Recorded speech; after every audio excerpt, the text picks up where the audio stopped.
Speak on This Show 2022, episode 18. Saturday morning, y'all. Today, Father's Day. We're going to be talking about Juneteenth, veganism, with the white race, U-Haul, Gangsters, Proud Boys, Insurrection of 1898, the January 6th committee analysis, and of course, the mind, body, and soul segment. Y'all ready? A Saturday morning, 10 a.m. Eastern, 7 a.m. Pacific. Y'all ready? Let's go.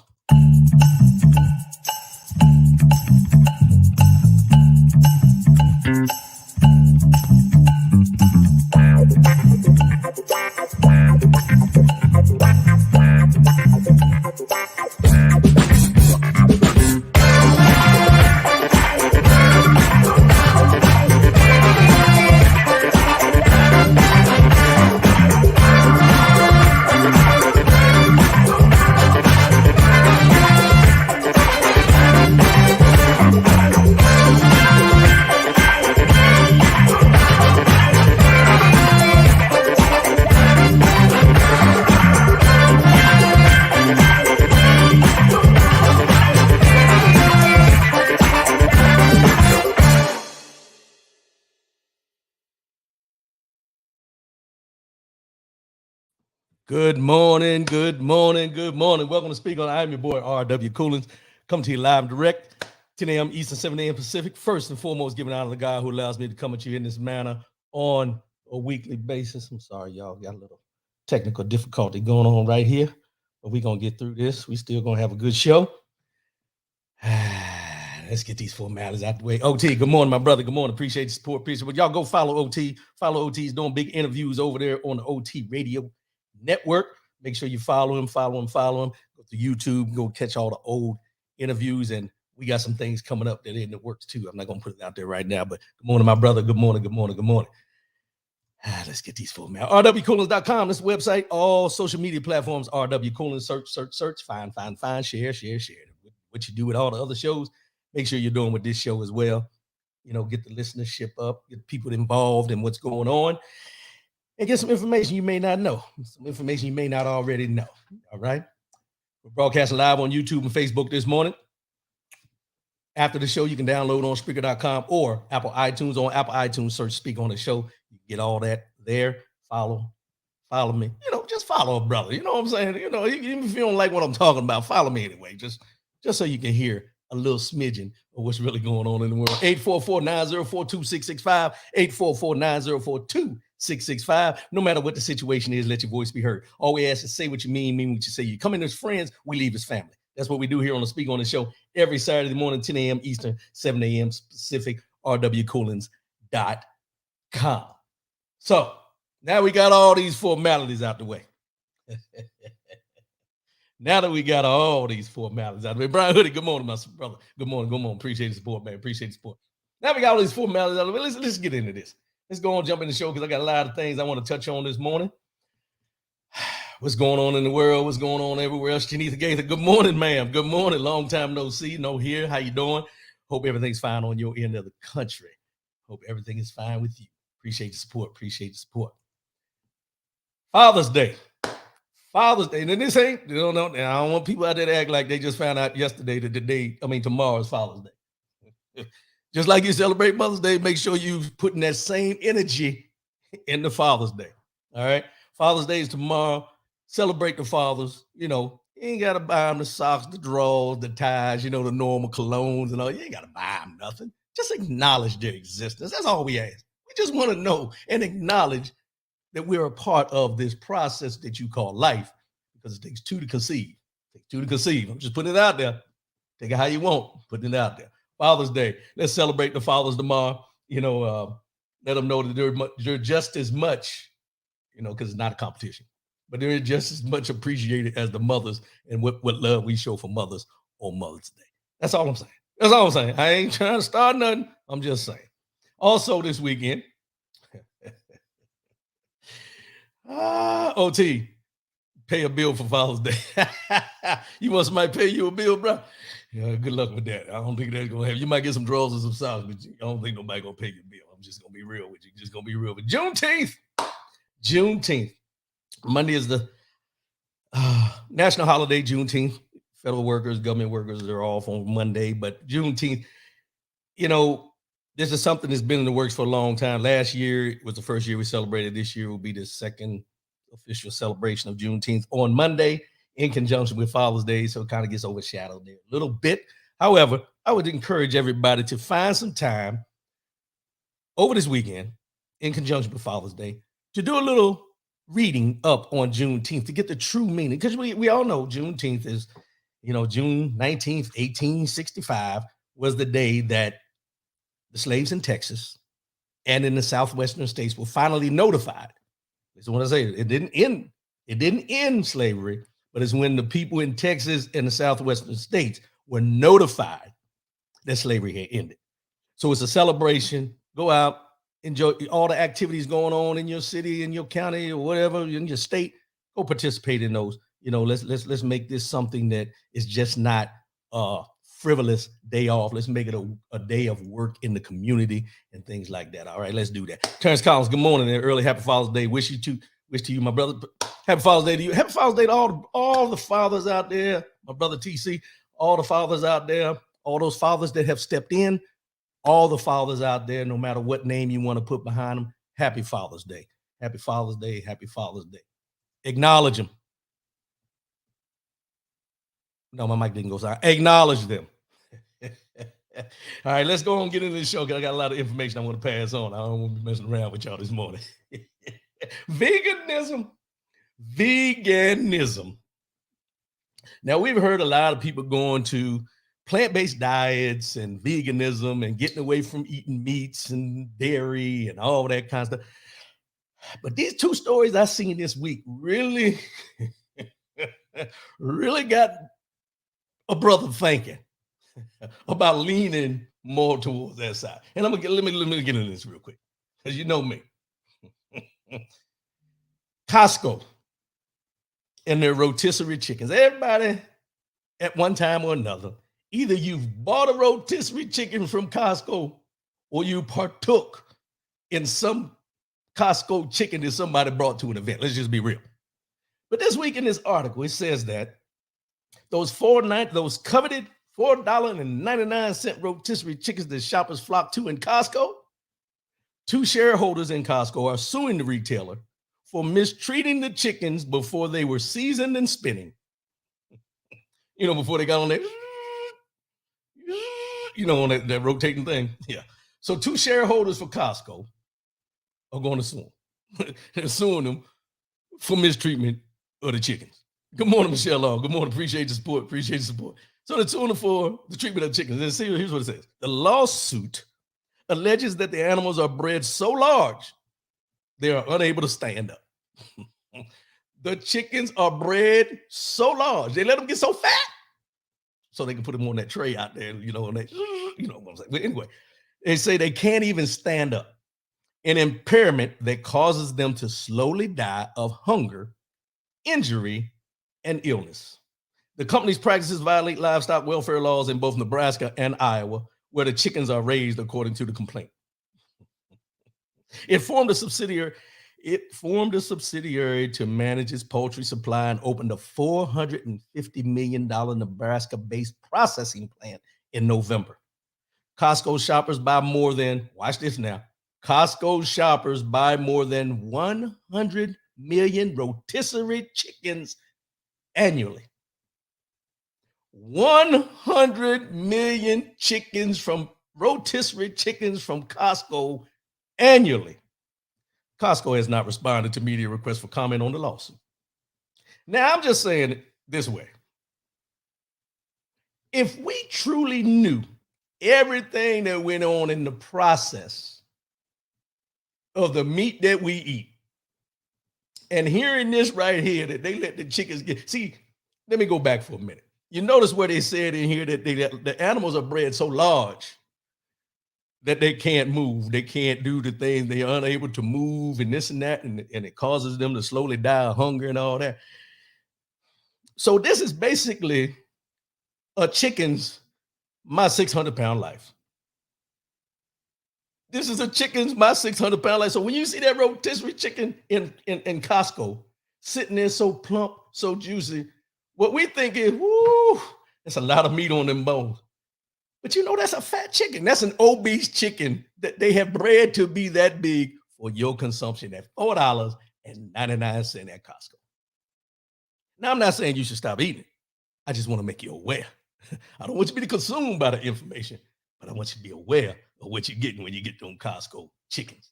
Now, here's the other. This one you want to pay attention to. Now, I'm not going to joke about this, but you really, really, really want to pay attention to.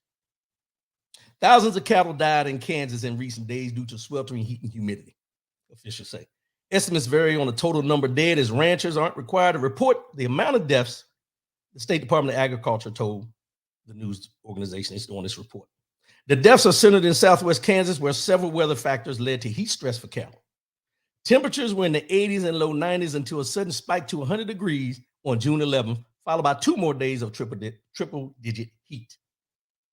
At least 2,000 animals were lost. 2,000 cows now. 2,000 cows. But it also says that figure is based on the number of carcasses state officials were asked to help dispose of. However, the number could be much higher, up to 10,000 or more, according to DTN, an outlet that specializes in agricultural industry analysis. Now, I don't bring this story to you to just tell you that up to about 10,000 cows died from heat exposure and heat exhaustion out there in Kansas. That's not why I'm coming to you with this. The reason I'm coming to you with this is I would encourage any beef eaters, you know, if you like your steak and all that kind of stuff, I wouldn't eat no steak for a couple 6 months. Think about this for a minute. 10,000 cattle on the far end, 2,000 on the low end, died from heat exhaustion. Heat exhaustion. I seen the pictures and I seen the video online where he showed all the cows laying out there in the field and everything like that. And the first thing that came to my mind is,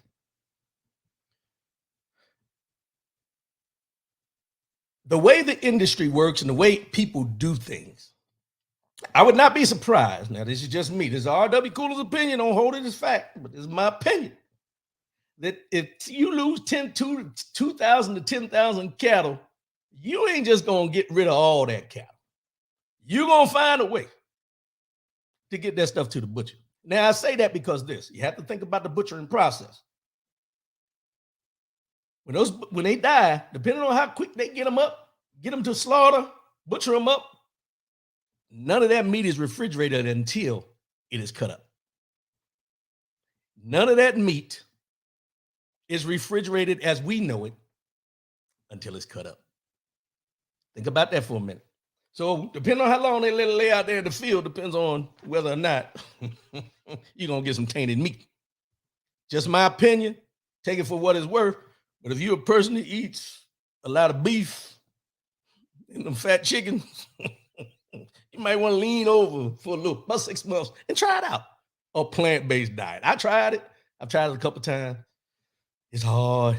It's hard. Because I don't eat pork. It's hard for me to give up that bacon. Yeah, I don't eat pork, but it's hard for me. And people will say, well, pork is bacon. No. Bacon ain't pork. Bacon is bacon. I'm going to leave it at that. Bacon is bacon. OT, beef costs going down now. No, beef costs going to go up. Supply and demand, bro. Supply and demand. Supply and demand. Now, the purchase may go down, but the cost fitting to go up. If they lost 2,000 to 10,000 cows, supply and demand, depending on how it turns out. Now, if it shows up to the store and you usually pay, right now, I think a steak might cost about $10, $11, depending on how big it is. You show up to the store and that same steak you got a couple weeks ago was $10, $11, and now it's $4. Run. Don't buy that steak. Don't you buy that steak unless you got a death wish. Don't you buy that steak unless you got a death wish. All I'm saying. So look at your plant-based diet. Do what you got to do. Think it through. Think it through when you're out there shopping. The white race. Now, this ain't. How can I put this? This deals with the 18-year-old, and they say accused of killing 10 black people in Buffalo, New York. I ain't gonna say accused because they already know he did it.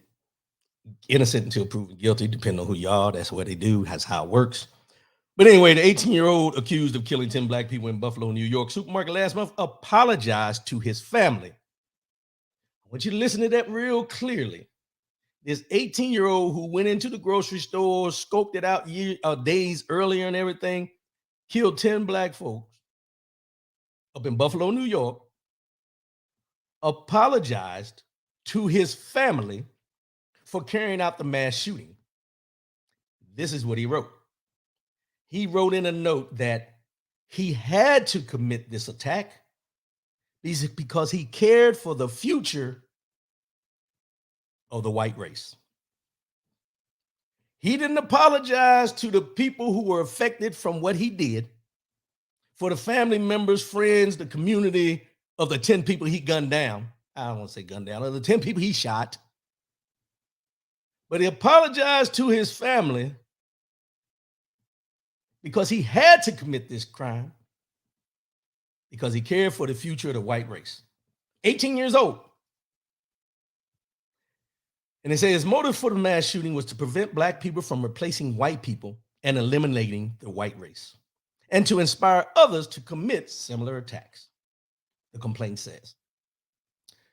The section of court saved, now this was when he was doing it, when he came in front of the judge the other day, the section of the court saved for family of the shooting victims was full, with around 20 people, all of them black. Most family members looked straight at Gendron, who was his last name, when he came in and throughout the proceeding. There were audible sniffles and some wiped away tears. The judge assigned a federal public defender after questioning Gendron about his financial situation and reviewing a financial affidavit. Watch this now. The defendant acknowledged having 2 shares of Disney stock and a checking and a savings account. When asked by the judge how much money he had in each account, the young man responded, $16. The judge noted that he was advised that the attorneys appointed to this young man be learned counsel, which means that they be familiar with death penalty cases, should the Justice Department decide to seek the death penalty. Let me continue. Along with a handwritten note described in court documents on Wednesday, FBI agents found a receipt for a candy bar purchased at the Tops Friendly Market. This is where he went and killed these people. From March 8th, when authorities believe he traveled to the store at least 3 times,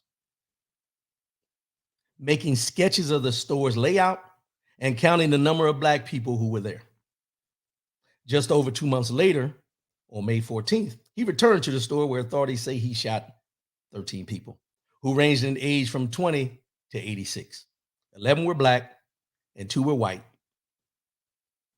Those were the casualties of this act.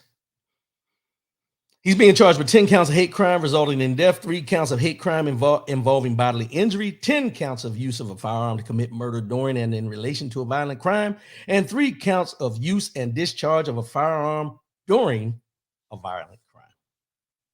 Now let's get back to what he said to his family, because I think we really need to pay attention to what he said to his family.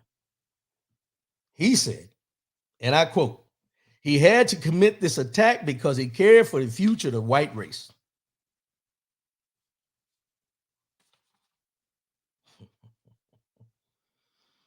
His motive for the mass shooting was to prevent black people from replacing white people and eliminating the white race, and to inspire others to commit similar attacks. To inspire others to commit similar attacks. See, these are the things that we talk about on this show here. I want to speak on the show that I bring to you, not to cause more division. I bring these things to you as fact to show you that when you hear people run around here and stand on these soapboxes and scream and yell that racism doesn't exist, and when the FBI and the CIA say that white supremacy is the biggest threat to our national security here in the United States, and people want to just blow it off, these are the reasons why I continue to bring it up. It's not that I don't like white people. It has nothing to do with that. It has to do with the fact that we need to understand, and maybe white people need to understand and take into account, that there are people in this United States who have this mentality that white supremacy is where everything should be. And when they take and do these things and they just brush them off to the side where it was just one individual, it doesn't just stop there. It doesn't just stop there. And until we as a whole, not just blacks, not just white, not just Hispanics, not any Asians, not anybody as individuals, but we as a whole, get to the understanding that there are people in this country who have a certain amount of hatred, deep hatred for individuals just because of their race, their nationality, their religion, all the things you can think about. And then when white supremacy is being told to you by the FBI that that is the biggest threat to national security and you blow it off, that just tells me that you're complicit in what's really going on around you every day. And you can't keep coming back to me and say, well, I got black friends. Well, you may have black friends, but are you worried about the white friends that you may not know that are white supremacists? What about them? What are you doing to try to eliminate this threat, not only to this country, but to the people that you call your friends? 18 years old, and he has this mentality. 18 years old, and what he did, he knew to apologize, or he had the mindset to apologize to his family because he was protecting the white race. Where does the mentality like that come from? We don't cause that. That doesn't come from us, and it doesn't come from anything we do. Case in point.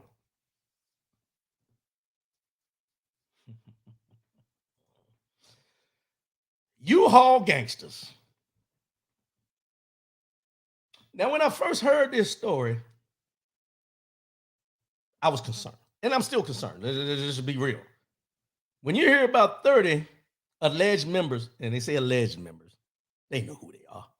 30 alleged members of a group called Patriot Front who were found packed in the back of a U-Haul truck near an LGBTQ event in, I'm going to pronounce this right, Cordaling, Idaho.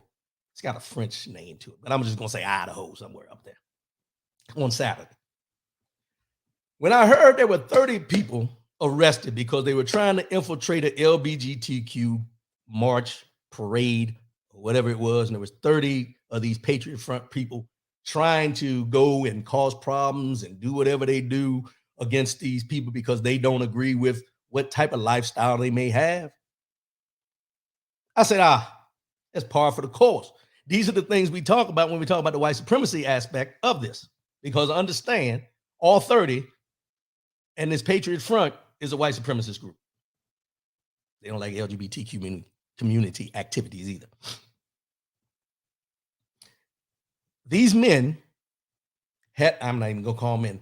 These perpetrators came from 11 different states. This was just not homegrown in Idaho. They came from 11 different states all the way to Idaho to do what they were going to do. But the part that really jumps out at me is like, what is going on? Is when you hear that all 30 of them was packed up inside of a U-Haul truck going to where the activity was going to happen. A U-Haul. We got U-Haul gangsters out here. They rented a U-Haul to be able to transport 30 members from one location to another for them to go and impose their will. You know, what is it with U-Haul? Why U-Haul always got to be involved in it? Wasn't it a U-Haul truck that Timothy McVeigh used in Oklahoma? Correct me if I'm wrong, but I'm pretty sure it was a U-Haul truck or something like that. When he put all that fertilizer in there and then, you know what happened in Oklahoma back in the day. But they were there to ride at the North Idaho Pride Alliance's Pride in the Park event before a tipster reported seeing what looked like a little army filling into the vehicle at a hotel parking lot. Now, I everybody knows, and I'm laughing, but it's not a laughing matter, but I'll say that everybody knows, because I've told you many times, I'm a veteran. Served in the military, deployed. Sometimes we had to go through those processes, the practices, the exercise is what we call it. And I remember when we would have to do our exercise, when we all get lined up and we got to go in formation to load up so they could take us somewhere. If ever in my career they would have told us to line up and then get loaded up into a U-Haul truck, I'd have been like, what kind of Mickey Mouse outfit we got going on here? Because I know and understand what the semblance of what we do as military members. But when you got these people out here like this Patriot Front who want to play military, they want to play like they this strategic thing, and they go out here and rent a U-Haul truck. That tells you right there, there's bootleg as the day is long. However, they may be bootleg, but their intentions are real. Let me put that in there. Their intentions are real. And we need to be aware of these things when these people are doing it. And don't just blow it off because it's not happening in your city.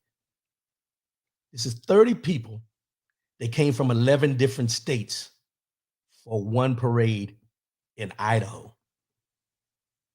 Now, everybody knows up in Idaho, up in that area, they say white supremacy runs rampant. I don't know. I've only been to Idaho maybe twice in my life.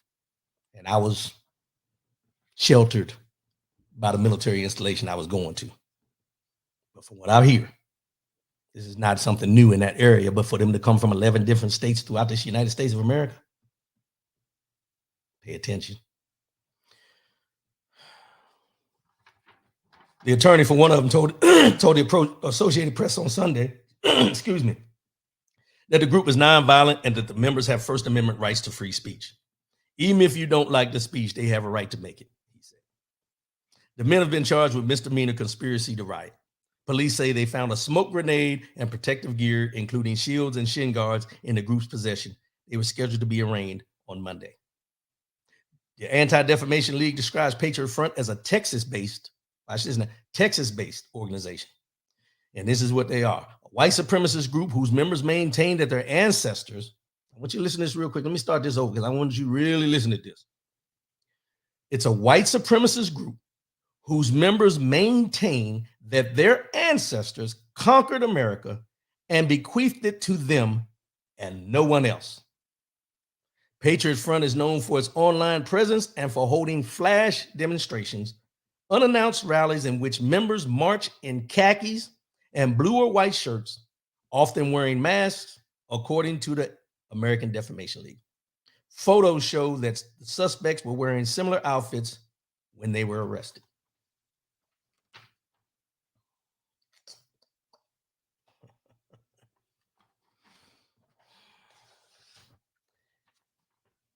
I've said it before, and I'll say it again. What happened on January 6th and what happened in Michigan, and I can't remember the month before leading up to January 6th, these were practice runs. These were trial runs by these white supremacist groups to try to overthrow the government, but nobody wants to identify these organizations as terrorists, domestic terrorists.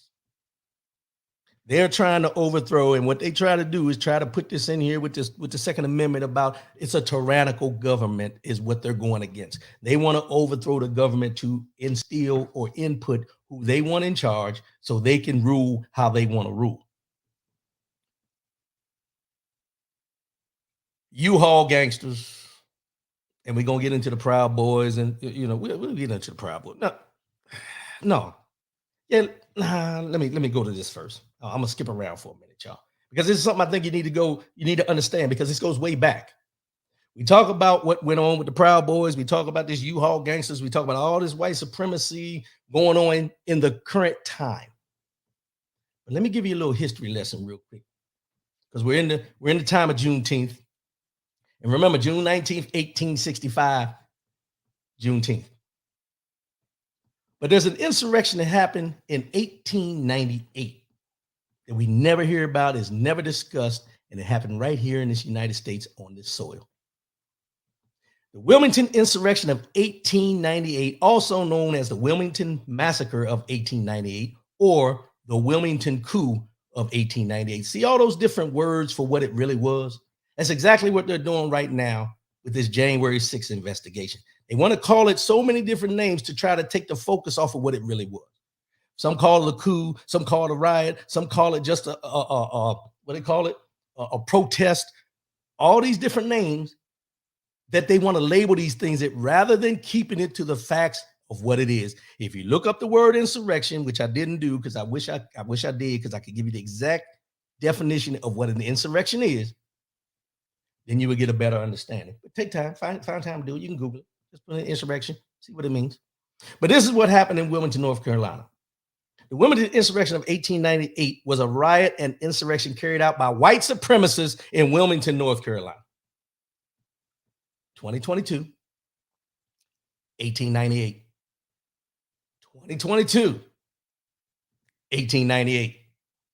White supremacy and white supremacists is nothing new to this country. Listen what I tell you. White supremacists and white supremacy mentality is nothing new to this country.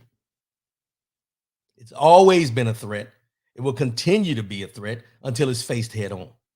But let me continue. I digress. It was a riot and insurrection carried out by the white supremacists in Wilmington, North Carolina, in the United States on Thursday, November 10th, 1898. The white press in Wilmington originally described the event as a race riot. Sounds familiar, don't it? Caused by black people. Since the late 20th century and further study, the insurrection has been characterized as a coup d'etat, the violent overthrow of a duly elected government by a group of white supremacists. 1898. I want you to keep that date in your mind now. Multiple causes brought it about.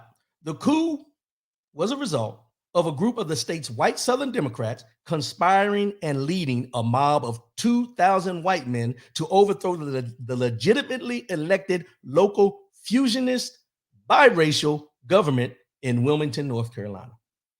They expelled opposition black and white political leaders from the city, destroyed the property and businesses of black citizens built up since the American Civil War, including the only black newspaper in the city, and killed an estimated 60 to more than 300 people. It has been described as the only incident of its kind in American history. It has been described as the only kind of event in American history, because other incidents of late Reconstruction era violence did not result in the direct removal and replacement of elected officials by unelected individuals. I don't think y'all hear me. I don't think y'all hear what I'm saying here. See, these are the things that they don't want to talk about. Shanitha Gaither, a violent uprising against the government or authority. Thank you. Insurrection. Appreciate that. Thank you. Thank you. So that's what an insurrection is, y'all. Take that in and listen to what I just read in here about this that happened in Wilmington, North Carolina back in November of 1898. 1898. 1865 is when Juneteenth, when the slaves found out that they were free. What's that, 33 years later? And they did a coup, an insurrection on a, diverse government because they didn't agree with it. And who did it? The white supremacists at that time. That is still going on today. The Wilmington coup is considered the turning point in post-Reconstruction North Carolina politics. It was part of an era of a more severe racial segregation and effective disenfranchisement of African Americans throughout the South, which had been underway since the passage of a new constitution in Mississippi in 1890, which raised barriers to the registration of black voters. See, I don't make this stuff up. And I just happened to come across this when I was reading some things on insurrections in the United States and what type of coups have happened in the United States, because I want to give you guys facts. But this right here that I'm reading, this Wilmington Insurrection of 1898, raise your hand if you ever heard of it before. I'll wait. Raise your hand if you think this is part of the reason why they don't want to talk about the 1619 Project and critical race theory here in the United States.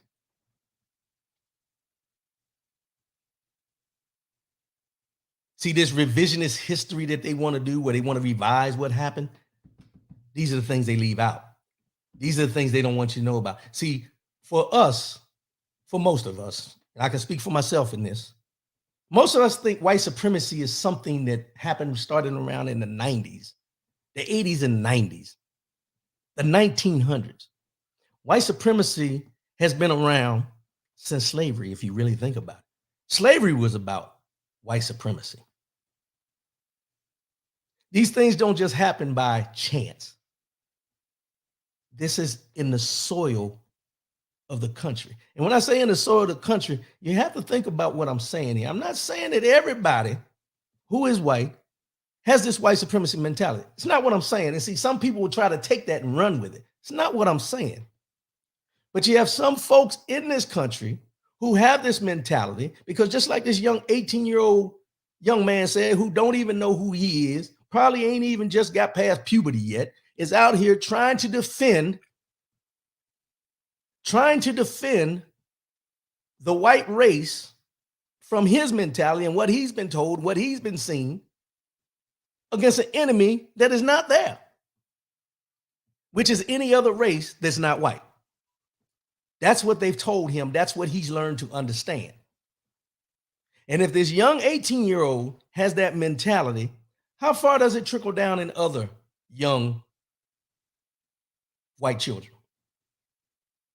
I'm not trying to come in nobody's house and tell you how to raise your children. I'm not trying to come in nobody's house and tell you that you're wrong on how you raise your children or whether you're putting the right information in their brains or not. But when an 18-year-old decides to go to a grocery store, or he cases a grocery store for 3 months and then goes in there and decides to kill 10 people only because they're black, and he feels he's defending the white race, and he has no problem saying that and apologizes to his family because he wants his family to know, I didn't mess up what we got. I was defending what we had in my mind. Brian Hoodie, it was in the inception of this country. That's all you need to know. And it's not just in this country. It's around the world. It's around the world. We concentrate on this country because this is where we are, but it's around the world. We've talked about it many times on here. The white supremacy mentality is wide. It spreads wide. It spreads very wide. Wilmington Insurrection of 1898. Take some time, pull it up. I found it that easy. You can talk about Tulsa, Oklahoma. You can talk about the city in Florida. There's many of these pockets of these things that have happened where the predominantly black areas that are thriving. And because white supremacy feels that they have the right to do and anything they want to those people at that time, that's what they do. And you still have people that have that same mentality now. And I will still say this, and I'll keep on saying it every show. If you're a person of color, be aware of your surroundings. Be aware of where you're going. Be aware of the people that are interacting around you, how they're interacting. Have your head on a swivel nowadays. Have your head, because I'm going to say it this way. A lot of people get upset, but I'm just going to say it.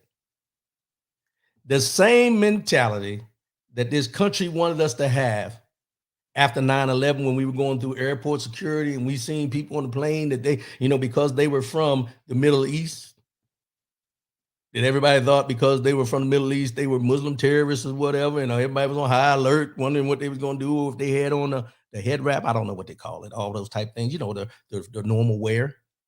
And they wanted us all to be aware and report. If you see something, say something, all that. You need to be the same way now when you're dealing with this white supremacy in this United States of America. If we can do it for them, we can do it for those. And that should be everybody, no matter who you are. Because as I said, if you're an ally or call yourself an ally and you see these things going on, or you hear about these things, or you know people that are involved in these things and you're not speaking up about it, you are a lie, not an ally. And I'll continue to say that. Be mad if you want, but it is what it is. Proud Boys. I don't know where they got this name from. Proud Boys. Stand back and stand by. That's what they were told. Stand back and stand by. But this article here lets you know how deep this goes. In the week leading up to January 6th Capitol assault, the Proud Boys leader Enrique Tarrio received a 9-page memo titled 1776 Returns that laid out detailed plans to occupy congressional office buildings to protest the counting of electoral college votes from the 2020 presidential election. See, this goes wider than just the Capitol. Let's just be honest here. What they did on January 6th goes wider than just the Capitol.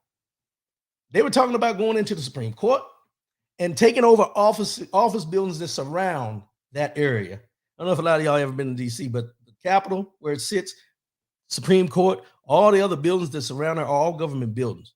They plan to take over all of these buildings on January 6th. The memo, which was filed in court as part of a recent motion made by one of Tarrio's co-defendants, outlined a goal to maintain control over a select few but crucial buildings in the DC area for a set period of time, presenting our demands in unity. We must show our politicians we the people are in charge, the memo said. Targeting buildings allegedly included the 3 Senate and House office buildings, the Supreme Court of the United States, and, watch this, CNN, to at least egg the doorway of CNN. They were going to egg the doorway if they couldn't get in the building. Yeah, take it for what it's worth. That shows how to bootleg, like the U-Haul thing. The demands outlined in the memo included free and fair elections, liberty or death, and no Trump, no America. In quote unquote, storm the Winter Palace, a section marked for internal use and a Patriot plan for outside distribution. The directions call for 5 teams of individuals per building, ranging from a covert sleeper who would spend the day inside the targeted building to a recruiter who would gather a crowd. A group of 50 patriots would then occupy each building.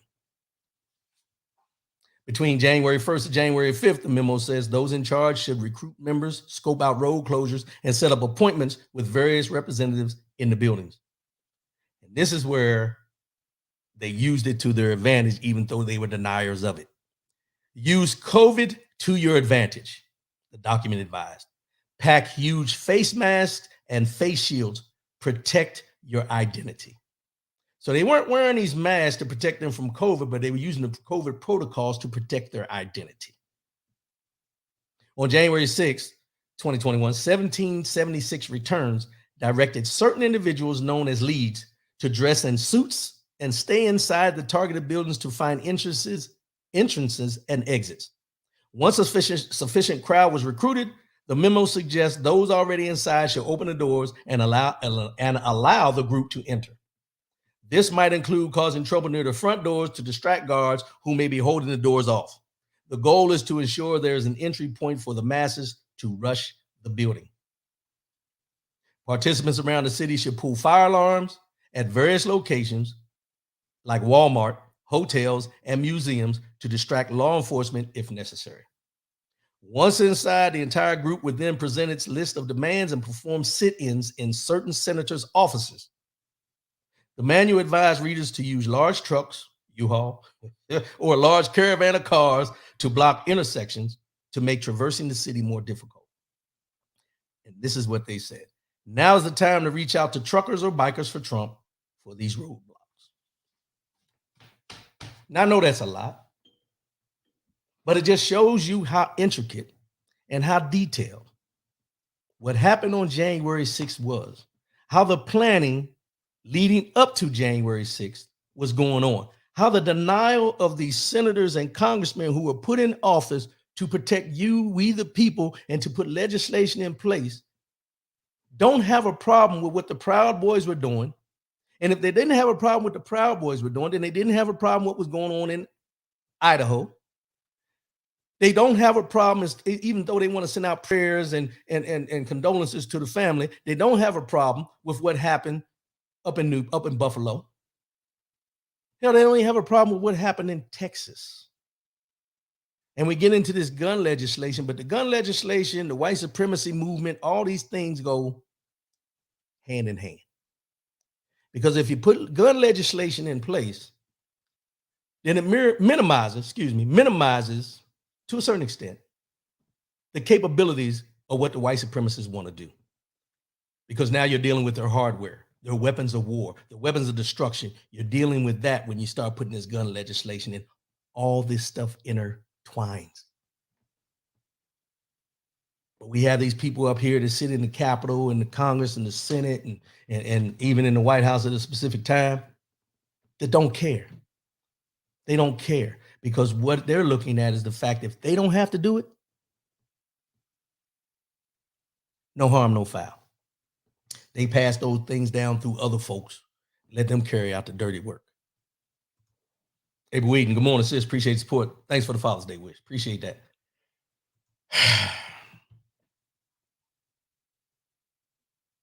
Be aware, y'all. Be aware. Proud Boys, Oath Keepers, Patriot Front, 18-year-old white supremacist movement, going in the grocery stores, killing people. It's nothing new. Massive Insurrection, 1898, tells you everything you need to know and further back. January 6th was not by chance.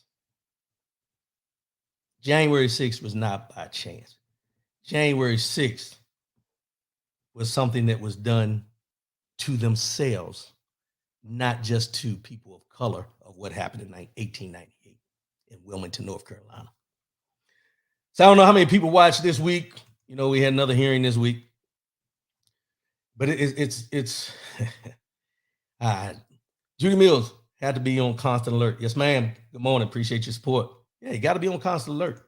Can't take anything for granted now. You know, and thank you, Judy, for saying that. But I want to go somewhere. I'm going to digress for a minute before we begin this January 6th. But you remember when you was a kid? Most of us, when we were kids, and you would just get on your bike, carefree, skateboard, whatever you had, you and your friends, and you just ride. Not a care in the world.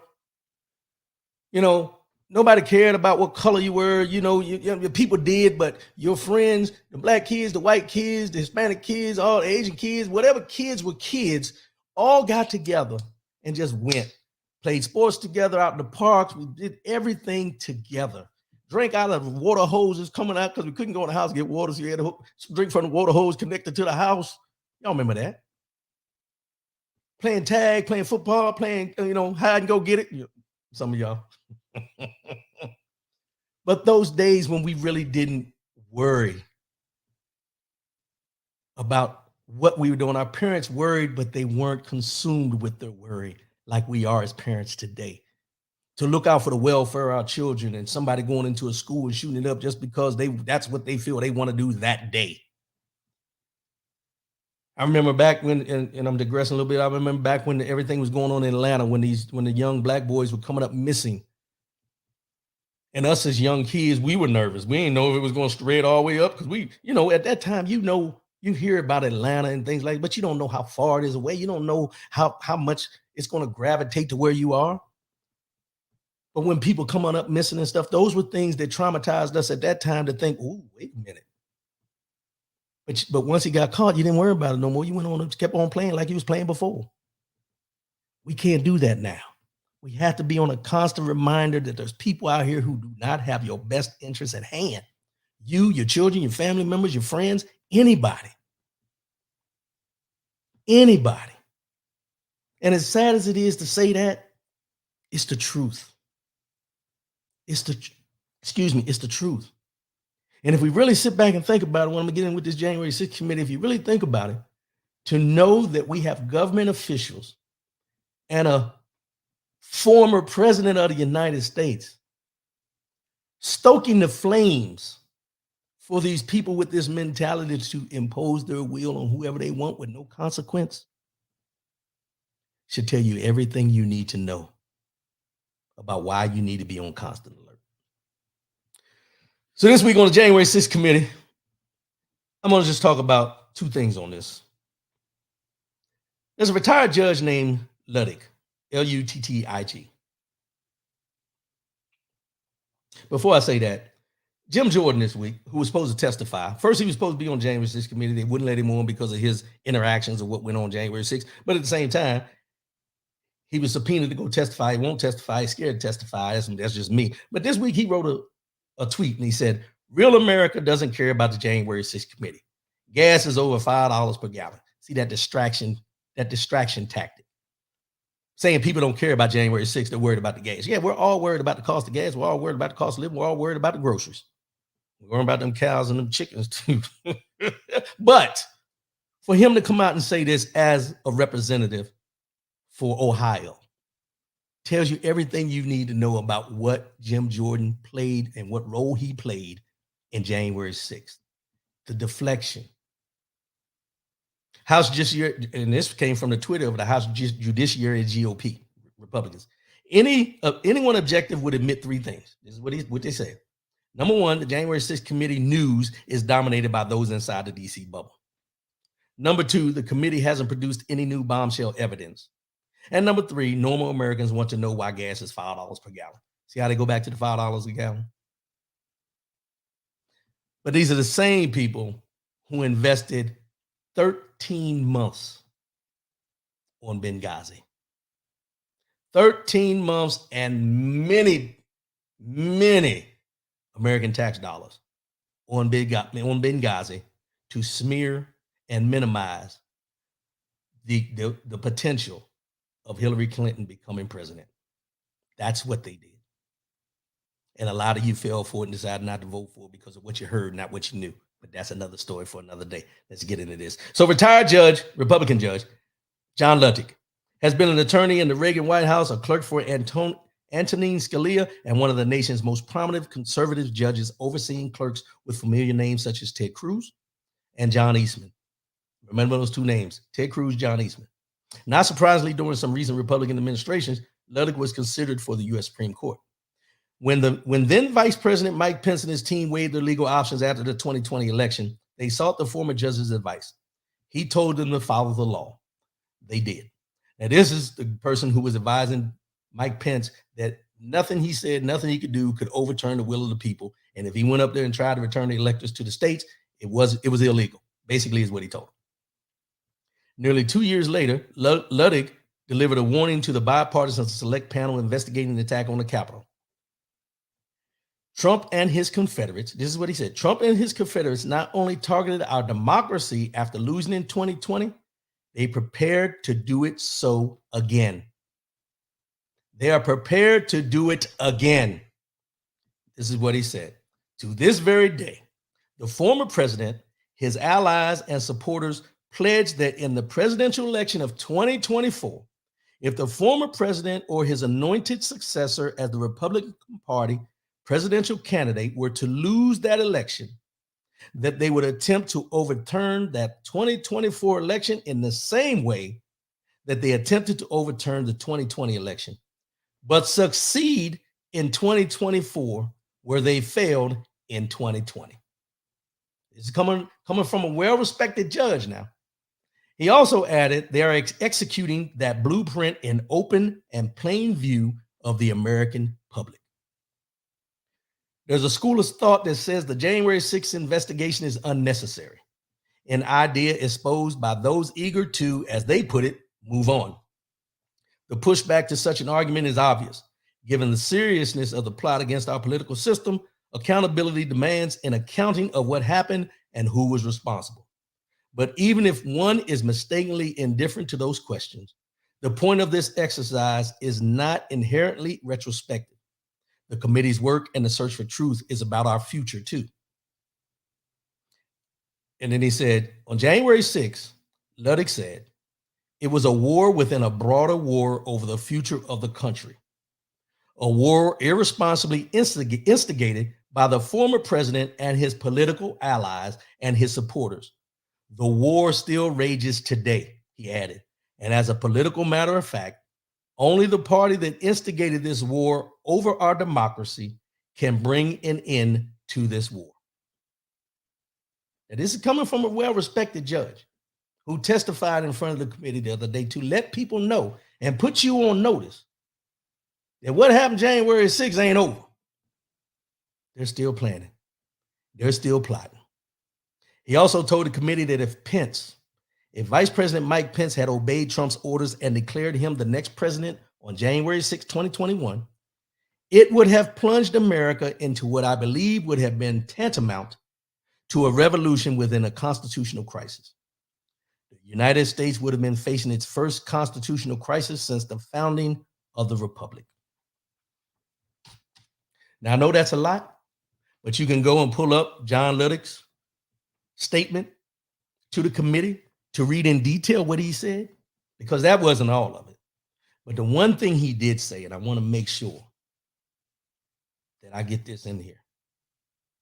He called, and I don't think I wrote it down, but this retired judge specifically said that Donald Trump, former President Donald Trump, and I want you to listen to this very clear, and I put this former president in front of that for a reason. Normally we just say Trump, but former President Donald Trump, his supporters, and his allies are a clear and present danger to the democracy of this country. Let me say that one more time for the people in the cheap seats in the back, because I don't think y'all are getting everything this judge said. Donald Trump, his supporters, and his allies are a clear and present danger to the democracy of this country. And you still have people in this country who are denying the fact of what happened on January 6th, what the intent was that surrounded January 6th. And let me go here for a minute. When have you ever in your life heard of a president of this United States of America being okay with rioters and protesters threatening the life of your hand-picked vice president?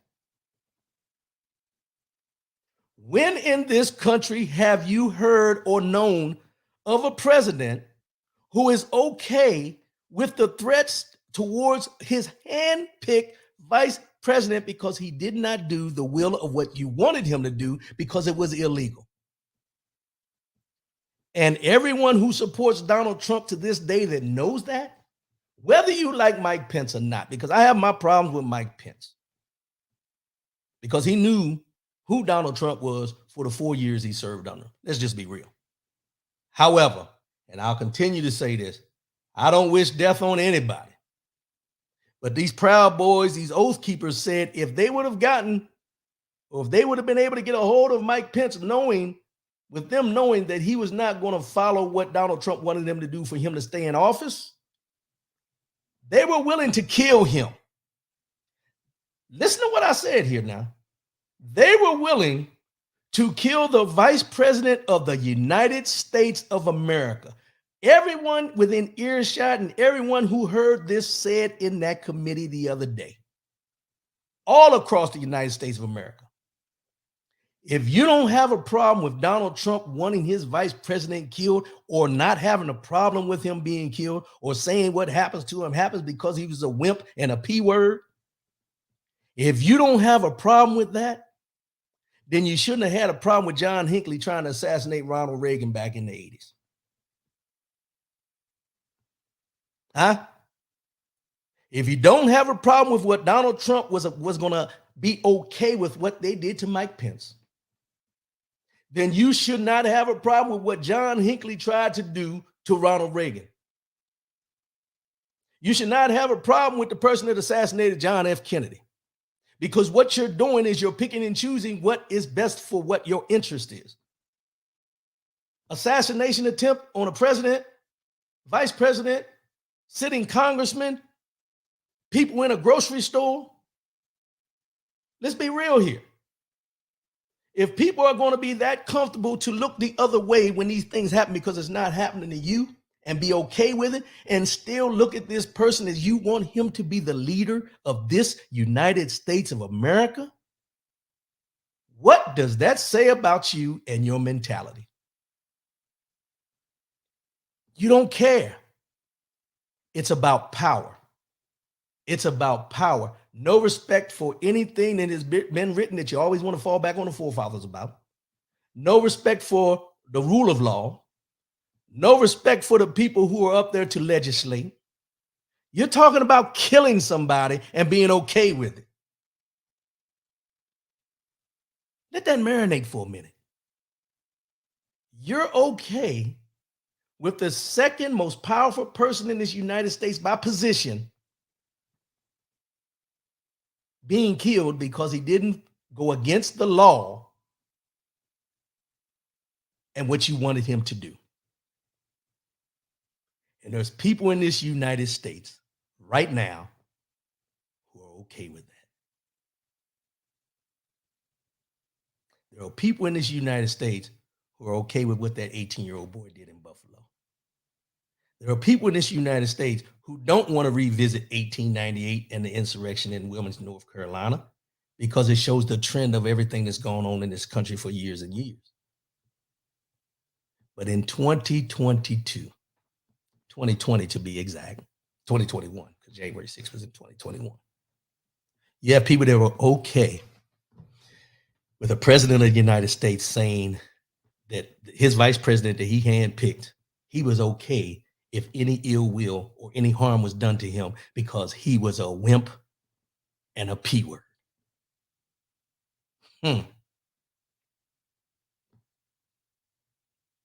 What is going on for people to support a person? I'm not going to say a man, a person who has that mentality that power is more important than human life. Power is more important than the human life. And there's a lot of people out there that agree with that until it becomes one of their family members, until it becomes someone they know. Because these insurrections, these protests, or these white nationalists, white supremacists, Proud Boys, Oath Keepers, these young 18-year-olds walking around with these guns going in and shooting up grocery stores, or people going in and shooting up schools, all these different things that are going on around here. No one, there's many people in this United States of America that don't have a problem with that because it hasn't hit home to them. And then you have to ask, are they okay with it because it's something that they want to do? Is it something that they long to do? Because I don't care who you are. You ain't gonna get me loading up in the back of a damn U-Haul truck to go protest against some people who choose to have whatever lifestyle they choose to have, and the freedom that they want to express, how a parade where everybody wants to get into this freedom of speech and freedom of gun rights and all these freedoms they want to talk about until it's a certain type of people. And then you have a problem with it. Just saying. Couldn't be me, won't be me, and it ain't me. Let's just be real about that. Let's get into this.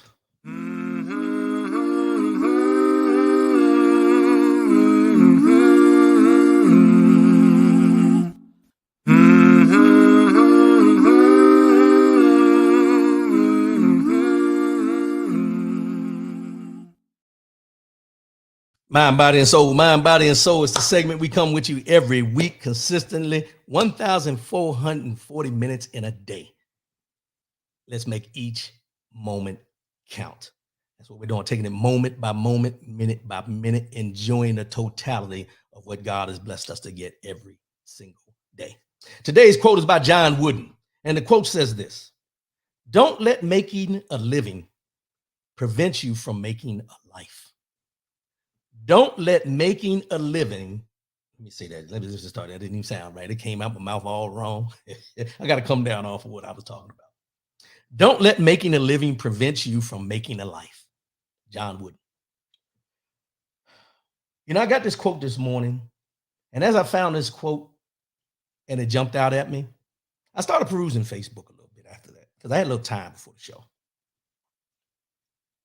And I seen on there where a Facebook friend of mine, someone that I grew up with, interacted with occasionally when we were kids, passed away. Heart attack. Same age. And it was sudden. And I'm not going to put a name out there or anything. And if anybody knows what I'm talking about, keep it to yourself or whatever. But I just recently, and we see Facebook and we see what people are doing. And they post pictures and different things like that. I don't post a lot of pictures. That's just who I am. But I seen recently she went traveling. She had went to, I think, I want to say it was Ecuador or something like that. But she also went to Dubai, and she had some pictures posted about going to Dubai. And Dubai is a place I want to go to. So I was interested to see the pictures and everything. And she hadn't been back from Dubai maybe a good, I don't even think it's been a month. But she passed away the other day from a heart attack at home, from what I read. And when I seen that after I found this quote this morning,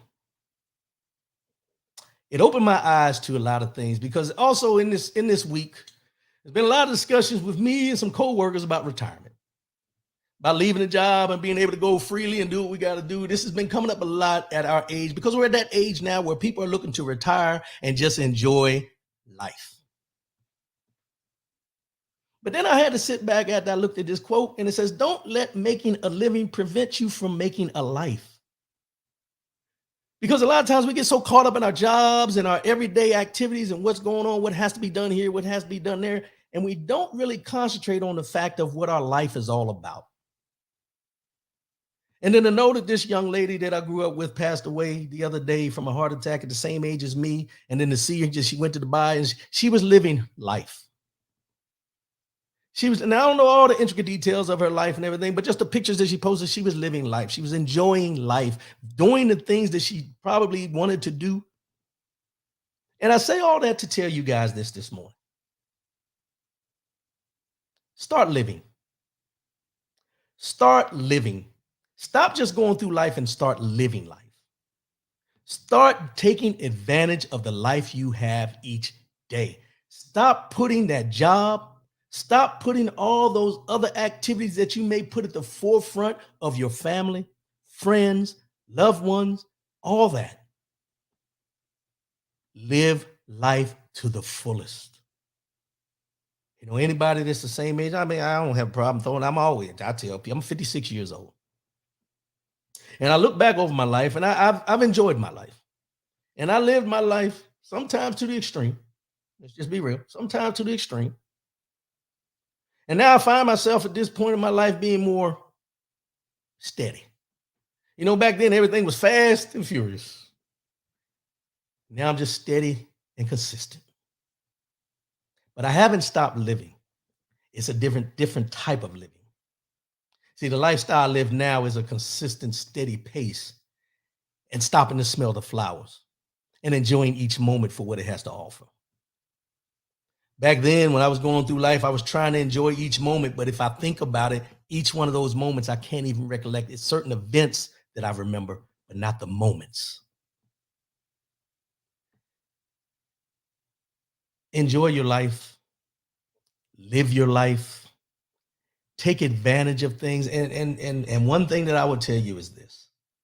I talked about Dubai, where she was on trips to Dubai. We see people travel, people going on cruises, they post pictures and everything. And some people see that, and I wish I could afford that. I wish I could do this. It's always the wish factor.